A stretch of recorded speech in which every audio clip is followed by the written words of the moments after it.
So I'm going to be talking about sacrifice in Lord of the Rings. There's obviously a lot of sacrifice that I can't cram into this small session.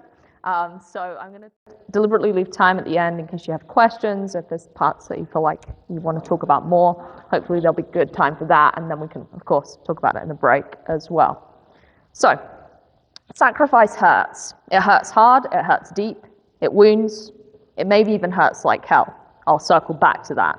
But first, let's return to sacrifice hurting without the qualifier. Sacrifice hurts the one who sacrifices, but also the one who's receiving the product of that sacrifice as well. At least if they feel, and if they feel deeply, the cost with which the thing they have that has been bought. As Abraham brings Isaac to be sacrificed, the sacrifice hurts Abraham, but it also hurts Isaac, right? Even in that hurt, that shared and differently felt, maybe still, but it still hurt.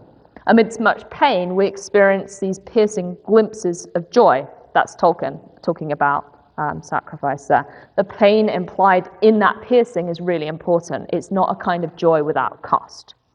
And grace hurts too. The shock of grace, and that's partly what I'm going to be talking about. Now, today is Palm Sunday. I grew up in a church where we celebrated Palm Sunday. It was a big deal. I know not all churches do, but we had the palm crosses. We did a kind of parade thing. But Palm Sunday today, of course, marks the beginning of Holy Week. And on a day of victorious palm waving and shouts of Hosanna for the arrival of the King, it's really easy to forget that this is the same King who we have to learn will not fit our image of a king. The kind who might rescue us from the Romans, if we're back then waving our palms. The man-made image king. He's not that, he's the God-made image king. The God-made image king, and he shatters their image, he shatters our image, and he shatters our image, of course, with this ultimate sacrifice. And this is the kind of sacrificial ideas that Tolkien is also engaging with, I think. As I said in my introduction, that sacrifice hurts, and it maybe even hurts like hell. It gives us a taste of the heavenly. It pulls us out of the hell mouth, even as it hurts us. Sometimes this is clearly obvious, but not always. And it's easy to get dulled to the gift that sacrifice can constitute, and to ignore the cost it always entails. Sacrifice is, if not the most important idea running through Lord of the Rings, it's certainly one of the most important ideas running through. Although this is not the only point, it's a significant point here that ties in with Tolkien's central idea in his piece on fairy stories, which of course he first gave as a lecture and then was revised into various different editions in its publication history. Now, his central idea in that, and detectable in all of his fantasies and largely in his work more broadly, is that need for the happiness of the ending to be tinged with promised but ultimately pulled from tragedy. The necessity, at least sometimes, of sacrifice to escape catastrophe. What he termed, of course, eucatastrophe. And he applies this to the Christian story. I'm going to read you that portion now. So he says, "It has long been my feeling, a joyous feeling, that God redeemed the corrupt making creatures, men, in a way fitting to this aspect, as to others of their strange nature. The Gospels contain a fairy story, or a story of a larger kind which embraces all the essence of fairy stories. They contain many marvels, peculiarly artistic, beautiful and moving, mythical in their perfect, self-contained significance. And among the marvels is the greatest and most complete conceivable eucatastrophe. But this story has entered history and the primary worlds. The desire and aspiration of subcreation has been raised to the fulfillment of creation. The birth of Christ is the eucatastrophe of man's history. The resurrection is the eucatastrophe of the story of the incarnation. This story begins and ends in joy." But this is joy, right, achieved in part because of the apparent and actual catastrophes along the way, because of the sacrifices made. And the joy is both more powerful and more poignant in its tinting because of those catastrophes. Tolkien, in his closing words, blurs the boundaries between fantasy and reality in that passage on fairy stories. He says of the gospel and the incarnation, at the heart of the good news story is that it tells the story. This story, he says, is supreme, and it is true. Art has been verified. God is the Lord of angels and of men and of elves. Why he throws in elves there? Your guess is as good as mine. Partly because he's talking about fairy stories, of course. Legend and history have met and fused, he says. Now, in Lord of the Rings, Tolkien hits us with sacrifices. He invites us to feel the weightiness of them. And in his presentation of affective and responsive sacrifices, he points towards what he would call the greatest myth, which centers around, of course, the greatest of sacrifices, the greatest eucatastrophe, he terms it, which amidst all of the cacophony of our world and the cacophony of Tolkien's created, crafted, but corrupted world, all deep, cutting, wounding sacrifices echo. Now, I'm not sure I wholly agree with Ralph Wood, who's the guy who writes the Gospel according to Tolkien. He says that only through fantasy are we able to discern the sheer originality and queerness of ordinary things. But I do agree that it does uncover something more of the surprising strangeness, as he puts it, of bread and wine with fantasy. And Tolkien talks about this in his passage in Beowulf, the Monsters and the Critics. He talks about how the fantastical is able to overcome the drab blur of triteness or familiarity. Fantasy has a capacity to make the extraordinary seem even more extraordinary, as the ordinary is elevated, or rather its inherent wonder is shone on, so we can see it afresh with clearer vision, using it not as a spectacle, but rather as a pair of spectacles, as Lewis wrote of authors, and which we might apply more broadly here to the works of an author and the bigger, wider, broader vision they allow us to see within the primary and the secondary world. Primary as in our world, while secondary both in the sense of fantasy, but also the world beyond this earth, the new heaven, the new earth, and those glimpses of eternal spaces and places also. Lewis said of the value of myth in The Lord of the Rings, this is when he's reviewing Lord of the Rings, he says, it takes all the things we know and restores to them the rich significance which has been hidden by the veil of familiarity. This is a kind of defamiliarization which ends with a refamiliarization, which targets more deeply than the dullness of familiarity that precedes it. It therefore conveys these deep truths amongst spaces altogether unfamiliar and strange, and yet with sufficient echoes of the recognizable to facilitate this. Making the case that Tolkien was a modernist, Hume writes, Lord of the Rings and his other works of fiction are defined by their dry hardness, their sense of finitude, and their exploration of the limitation of the individual. But what we also see, I think, emerging is deep hope in the midst of despair, and also deep anguish and the realness of the depths of despair too. The recognition of the limitations of the individual, of course, highlights the value of community, of fellowship, of the gathering together and being gathered together, and, as we've seen and felt this weekend, sharing joys as well as burdens. Auden noted in his review of Lord of the Rings that the unstated presuppositions of the whole work are Christian. This is hardly surprising, given that Tolkien had a very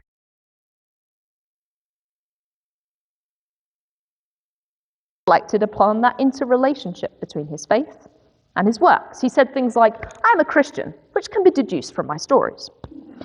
Helpful in this context, I think, is Halsel's reading of that intersection of faith and Lord of the Rings, which interestingly links to the agreements which was talked about a little bit in yesterday's paper between Tolkien and Lewis, that one of them would write a space story and the other one would write a story about time. So Halsel says, talking about Lord of the Rings, that time and its constructed state is at the heart of the Lord of the Rings. He says Lord of the Rings is religious in the sense that it explores the way men and women respond to the mystery of time and to the human consequences of impermanence. A text, therefore, which ultimately explores fragility and eternity. Although Tolkien very clearly stated in his letters, Lord of the Rings is, of course, a fundamentally religious and Catholic work, unconsciously so at first, but consciously in the revision. And he continues, this is why I have not put in, or have cut out, practically all references to anything like religion, to cults or practices in the imaginary world. For the religious element is absorbed into the story and symbolism. So in some ways, it is faith lived out sacrificially without concerns expressly or explicitly about denomination, differentiation, religious practices, places of worship, all of which are absent, if not echoed, in Lord of the Rings. But Tolkien's statement of the Catholic roots and the interrelationship of his faith and writing has led some critics to talk about the kind of risk that this might put Lord of the Rings under. So Tom Shippey very famously says that Lord of the Rings could become either a dull allegory or a blasphemous apocryphal gospel. Both of those, of course, are quite extreme responses, at either end of the spectrum. To reduce Lord of the Rings to an allegory, when unlike something like Leaf by Niggle, Lord of the Rings is clearly not just doing that. It contains deep moral messages, sure, but these can't be reduced to mere allegorical figures, like those found in a more traditional work, say something like Pilgrim's Progress. Good works is split across characters rather than traditional allegorical figures. And they're not siphoned into one. We don't have one example of sloth, for example. But even if it's not written as an allegory, or as a kind of straightforward apologetics, that's not to say it lacks the potential to also function in that way. It can be read that way by present readers, and it can be shared that way too. Sharing of books, sharing of faith, and sometimes sharing the two together. So, as a critic, a guy called Richard Stirk, who argues that Lord of the Rings was never intended as Christian apologetic, not even to have an apologetic side effect. But he nonetheless concedes that the seriousness with which Tolkien takes good and evil may have a certain evangelistic effect in an age of relativity. So it can be used in the context of, say, something like cultural apologetics, not least because it points beyond itself. It points to, say, other sacrifices. It points to the sacrifice, to sacrificial action, being affected by the actions of others, responding forgivingly, sacrificially, and speaking profoundly of greater truths, of greater stories. And it might seem potentially heretical, depending on the way that you read it, but I don't think that's not the route that Tolkien is going down. There are a whole series, then, of sacrifices in Lord of the Rings, and clearly, as I said, I'm not going to be able to talk about all of them. But there are also a series of failures and of offerings of grace in the face of threat, in the face of danger, in the face of disaster, destruction, and grace crashing in and shocking us at each turn with the marvel of the kind of responsive sacrifices, care, compassion, the capacity to feel, to show pity, to show mercy, even as the voice of judgment and its inadequacies slowly is muted. It seeks to challenge that kind of offering of unjust mercy, gesturing towards the sacrificial action of Christ, where when we were least deserving, right, while we were still sinners, while we had our weapons unsheathed, ready to strike, yet we were spared, as Gollum likewise is spared by Sam, to the shock of even Sam himself as he does it. Caldecott has suggested that Sam spares Gollum out of a sort of sympathy and awareness of what it means to have borne the ring. And in that sharing, he responds to the experience he senses and feels. He's affected by that kind of clear emotional response. Interestingly, Boyle has suggested that one of the reasons for the failures in Lord of the Rings and Frodo's failure to ultimately fulfill the quest, because he does fail, right? Very easy to forget that. The quest happens, but he fails at the final hurdle. He, of course, does so carried through the redemptive and saving and maybe inadvertent sacrifice and burden-bearing of both Sam and Gollum. And this is to underscore, perhaps, how success was to be achieved in the thoroughly Catholic principles of the necessity, but not the sufficiency of good works of salvation and the communion of saints. Both work in tandem here, of course, but they also work in tandem with the failure of the weaker party, the sense in which we are inadequate, for whom the sacrifice they see enacted for them hurts, even as it also hurts in the case of Gollum. I mean, ultimately it costs him his life, but he's also acting sacrificially. Sam's sparing of Gollum comes in the midst of a series of examples of his self-sacrificing acts, beginning with his cradling of Frodo. I'm not going to read out the passage, but if you want the reference afterwards, I'm happy to give that to you. In Sam's grappling with what he should do, And Gollum's perhaps movement, even if only briefly, towards something like change, we see Tolkien's tendency to humanize. But really, it's his tendency, right, to hobbitize. He's not really humanizing. I was thinking this the other day. It feels like he's humanizing, but not really, because we're of course, humans. But he shows grace working through the flaws so that the flaws take on a kind of beauty. Now, pity is obviously very important in Lord of the Rings. I'm going to talk a bit about that. So, Anna Matthew has suggested that at first, the hobbits are as shocked by the pity that they see as pagans would be. As we all would be, right? That's part of the point. The shock is deliberate. The shock, indeed, is targeted, like the ever-increasing shock as the Passion Play plays out in front of the speaker's eyes in that poem we heard by Lengel last night. Injustice cries out, this is not how it's supposed to be.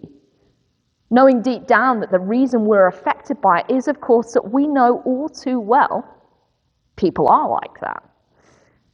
I do not think that the shock becomes less for the hobbits, or indeed for us, though we certainly can become dulled to that shock of pity, the shock of forgiveness, the shock of sacrificial action. But that's why we need the kind of authors like Tolkien and indeed like Lewis who shock us, who affect us with grace and undeserved sacrifices, who show us those kind of sacrifices. Furthermore, as is habitual in Tolkien, the nuance and many layered meanings of the word pity are drawn out as the story progresses. Chance has talked about Lord of the Rings and said, even more important than the qualities of acceptance and understanding are those of forgiveness, of love for those who are different. Early on, Gandalf reminds Frodo that forgiveness is the way to grace and peace of mind, because we simply do not know enough to judge others who are of different races and cultures. Now, clearly, Frodo also has to learn the duality of the meaning of pity, and to learn what it means to forgive those who are of the same race, right? Gollum is, after all, a hobbit. Rather than merely judging them as one expendable, one good, one gone bad, one irredeemable, perhaps. Recognizing their and our own insufficiency and inadequacy to judge, remembering he who does judge, and our reticence, also being reminded of our reticence to forgive. Now, Tolkien acknowledged in a letter to Miss Biddle in 1955 that Lord of the Rings is founded on pity, on the triumph and the defeat of pity. Pity, of course, depends on a kind of exchange. Sam misreads or is unreceptive and unable to pity Gollum, at least to start with. And this has catastrophic consequences, which Tolkien refashions into catastrophic ones, thanks to the pity that's kind of built up to that point. So, in Bilbo's actions, which are later mirrored by Frodo, he prioritizes pity rather than a kind of self-justifying mindset. In his pity, he shows a response which recognizes self-ignorance and which seeks to understand rather than to judge unfairly or to act rashly. It's an unknowing responsive sacrifice, and it proves to be vital in the trajectory of the ring and, of course, of evil in Lord of the Rings. As Gandalf says in the Fellowship of the Ring, that pitying action and the one which follows it may rule the fates of many, Frodo's and Bilbo's included. It is significant, as Gandalf's story maps out, that Bilbo does not gain the ring by violence, and we are to pity those who have.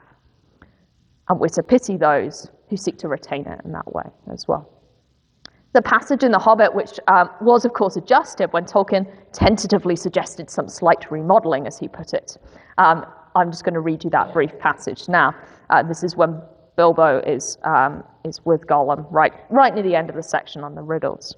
Gollum had not actually threatened to kill him or tried to yet, and he was miserable, alone, lost. A sudden understanding, a pity mixed with horror welled up in Bilbo's heart, a glimpse of endless unmarked days without light or hope of betterment, hard stone, cold fish, sneaking and whispering.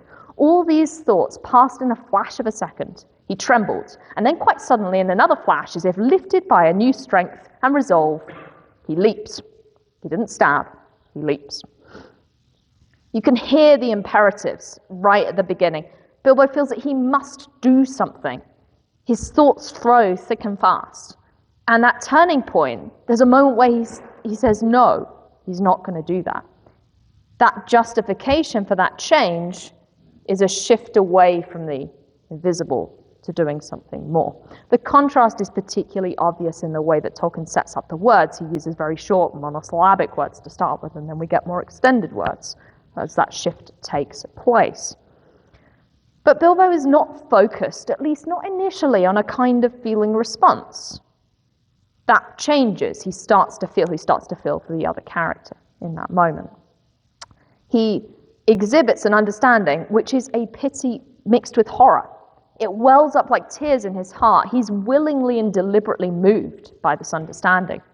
He computes all he's seen of Gollum, and he's affected. He's open to that kind of effectiveness, to feeling what it is that Gollum feels. He's not empathizing, and he's not exactly sympathizing, but he's feeling something. He's feeling what it might be like, of course, for it to be him. Now, Tolkien literalizes this in this moment where Bilbo becomes a kind of Gollum before he escapes as well. He's trapped, he's invisible, and he's held, even if only momentarily, by the power of the ring.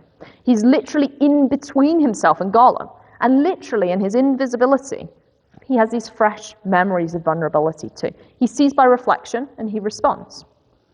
And when Sam talks about staying his hand, it's because of his own wearing of the ring. There's a weight of understanding for those who are affected directly by the ring, which marries pity, mercy, and that key ingredient which binds the two together in perfect unity, horror.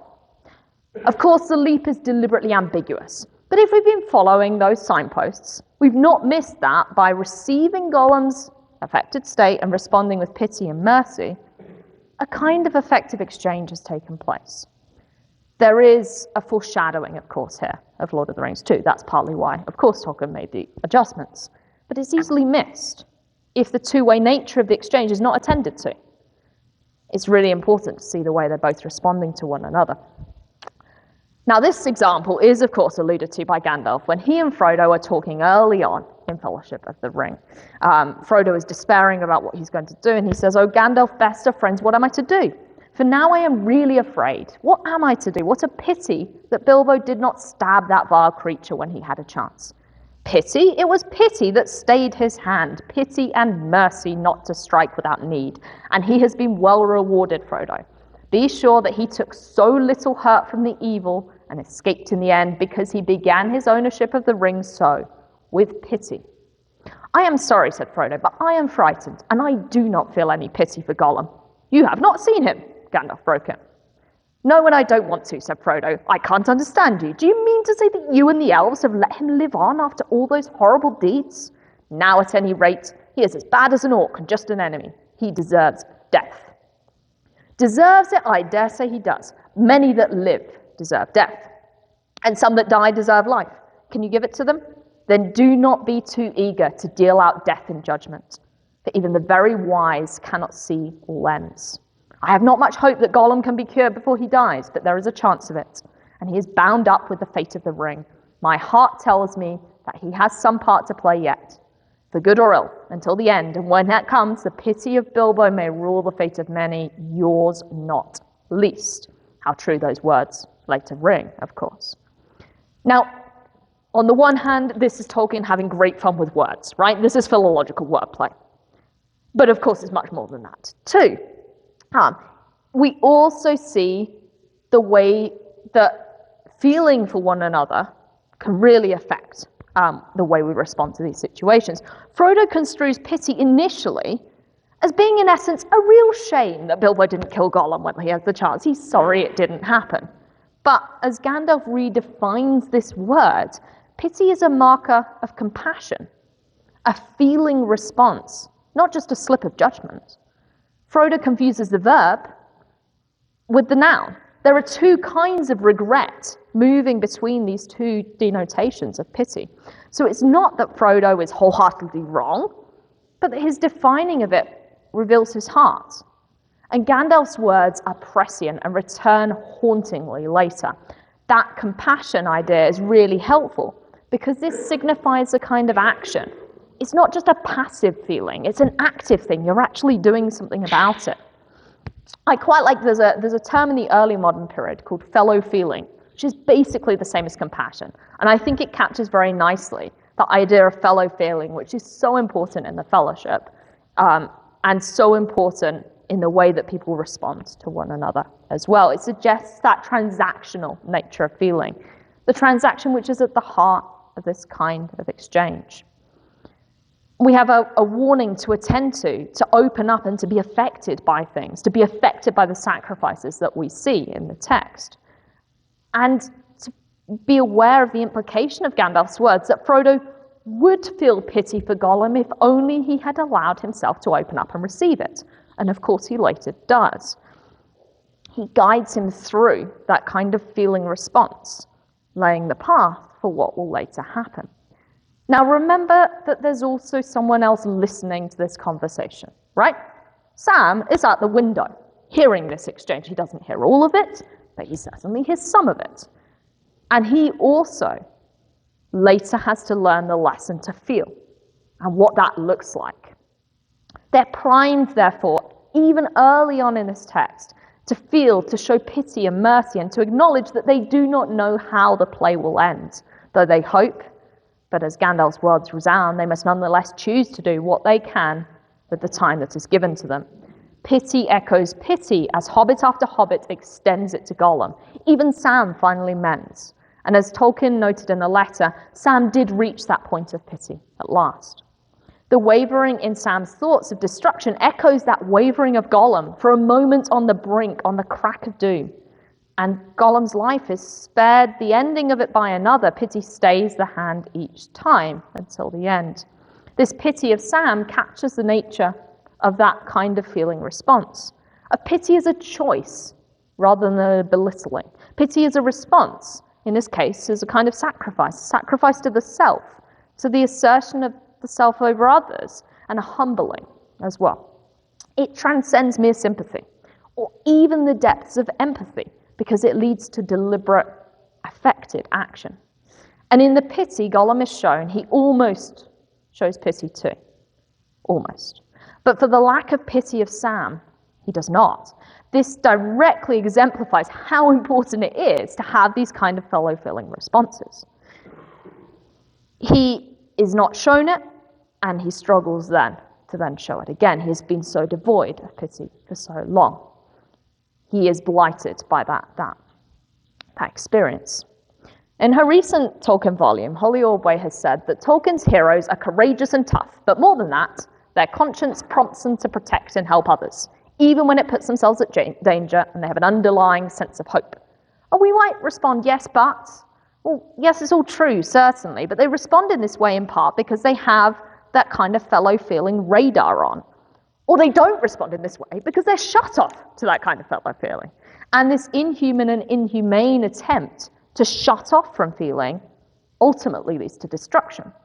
To believe oneself to be invincible and to have to admit to being affected by others is a dangerous and undesirable thing, right? If you're a dangerous character in this text. Ultimately, of course, fellowship and community, the self relating to the other rather than forcing others to relate to it, and love, which is shown through that relationality, triumphs over the evil of individualism. An I cannot rule alone forever, after all. But we might also conclude that one of the failings of Sauron is to make himself vulnerable to effect through the ring, and vulnerable in his isolation to the saving power of community, fellowship, responsive sacrifices, as his enemies show time and time again. While each ring bearer is affected by the ring, Frodo talks about how the ring came upon him, for example. At the conclusion of the Fellowship of the Ring, he felt the eye and the battles between submission and resistance to its evil strength. The ring as that active agent affects the chosen bearer, and we see this quite directly in the way it affects Frodo when he wears it. The one desirous of the ring, and Sauron, of course, in particular, is also affected. Although the ring can give power to the wearer, ultimately to wear it is to wear a kind of finger cuff, to be under the chains of Sauron and his power. Long life extended by the ring, that is under his terms. To wear it is to wear the chains that he has designed. Now, Tolkien says that his purpose with the hobbits was to show up in creatures of very small physical power the amazing and unexpected heroism of ordinary men at a pinch. And it's their kind of feeling responses and their sacrificial reactions that shows a lot of this, I think. We see them choosing to be chosen. So Sam, for example, is chosen, but he chooses to continue even when he sees how it's going to play out. Even when he's shown the very reason he shouldn't continue, he still does. And that ability to be open to the potential danger and to the potential failure are sharply juxtaposed. We see many examples of this, but we also see resolute loyalty in the face of disaster. Indeed, Merry and Pippin show that to Frodo too, but Sam transcends his mere role, I think, as a servant. He may be told he must go to start with, but when Frodo gives permission for Sam to depart, we see that responsive sacrifice even so early in the journey. Sam is shown to us as a figure who repents in fear, who's humbled at the risk of punishment, who falls on his knees trembling. He's a figure who very much recalls the way Sam will finally meet and see the pitiable in Gollum. This is, of course, a deliberate parallel, but it's also a deliberately effective one for us. There's a fear Sam will learn later of the grip of evil the ring can have during the period at the end of the Two Towers, when he wears the ring particularly. But also the effective witness he bears to its effects on Frodo and Gollum, and the witness of Frodo who chooses again and again to choose pity, as Bilbo had. Sam sees, as it were, what a hobbit has gone bad looks like from within and without, but also learns of the power of an effective turn, the power of pity and mercy. The shock of a hobbit who would stand up thus, like the sacrificial unnamed servant in King Lear, who Lewis discusses in The World's Last Night, ricochets throughout Mordor. That's not how you should react.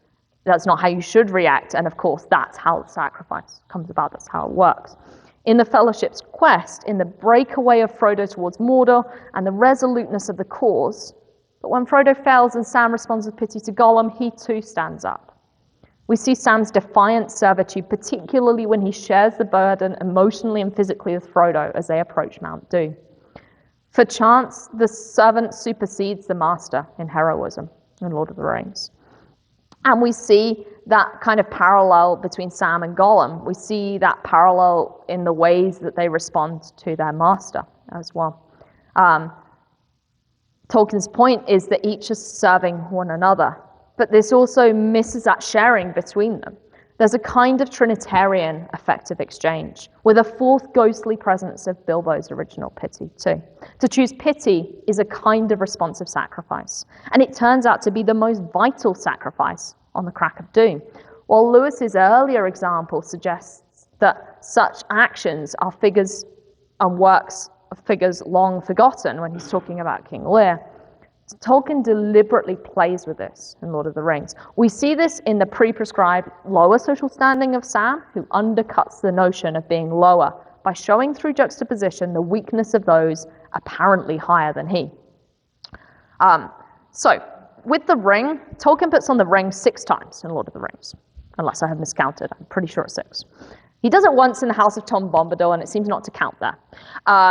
Once by accident at the Prancing Pony, once on Weathertop, twice on Amon Hen, and once in the final scene in Sammath Naur. He also feels the urge to do this prior to this most strongly in the valley below Minas Morgul, as the ring Wraith leads out his army. On Amon Hen, Frodo puts on the ring, contrary to Gandalf's advice, trying to escape from Boromir.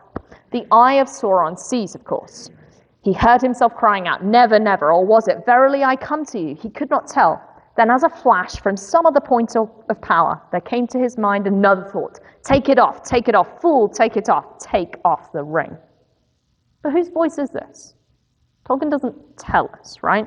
Is it the voice of Frodo's conscience, of reason, of providence, of Gandalf, of a struggle between heart and mind, between will and soul, between sinful desire and a desire to do good? Evil might be a kind of inner temptation here, right? Or it might be an external power. In the Barrow, the test is more directly targeted towards Frodo's nature and the location of his desire. For in a clear temptation scene, he's offered the choice to abandon his friends by putting on the ring. He tries to keep hold of the image of Sam and the notion of friendship and fellowship, of goodness, of community versus isolation.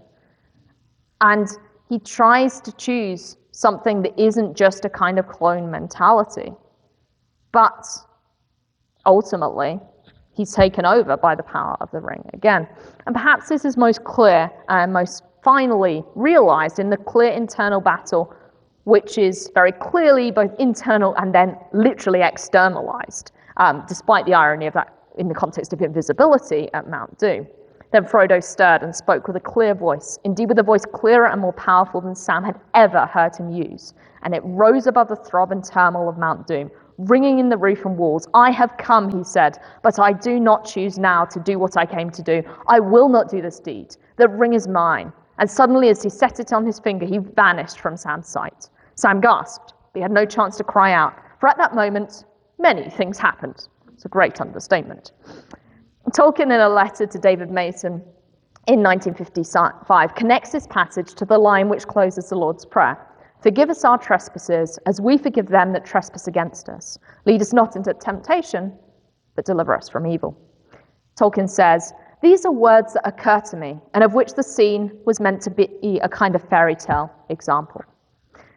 In the ever-increasing ways Frodo is pulled towards evil and wrenched towards Sauron and to the enslavement of the ring, he offers an increasingly clear image of Romans 7, verses 18 and 19. I won't read you the passage, you can look it up later. But we know that goodness does dwell within Frodo, right? He's not only evil, even in this climactic moment of Mount Doom. He's flawed, of course, but nonetheless, even desiring to do good sets him apart from examples of pure evil seen in the text.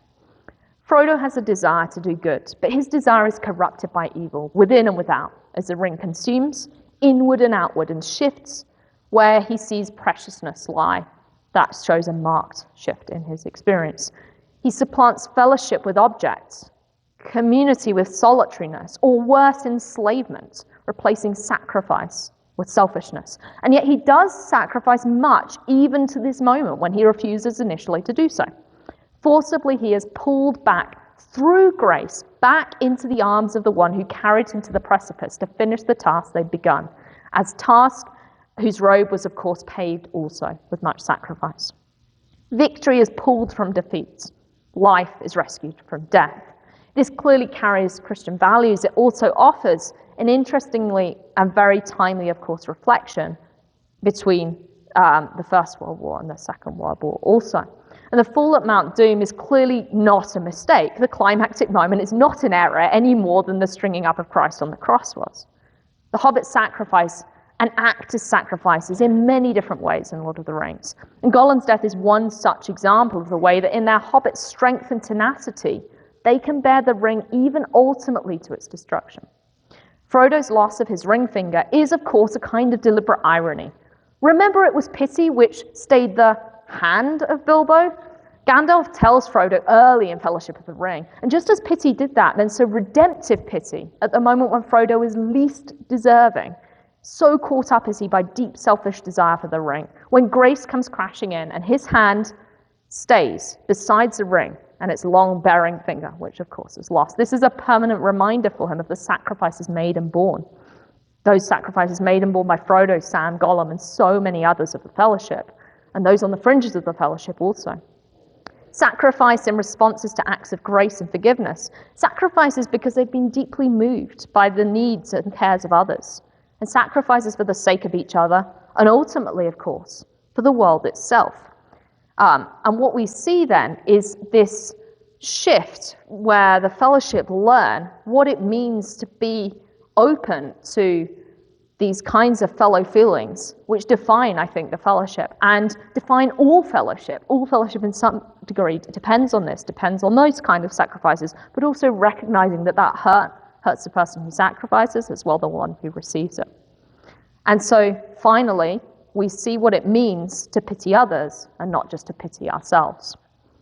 Thank you very much.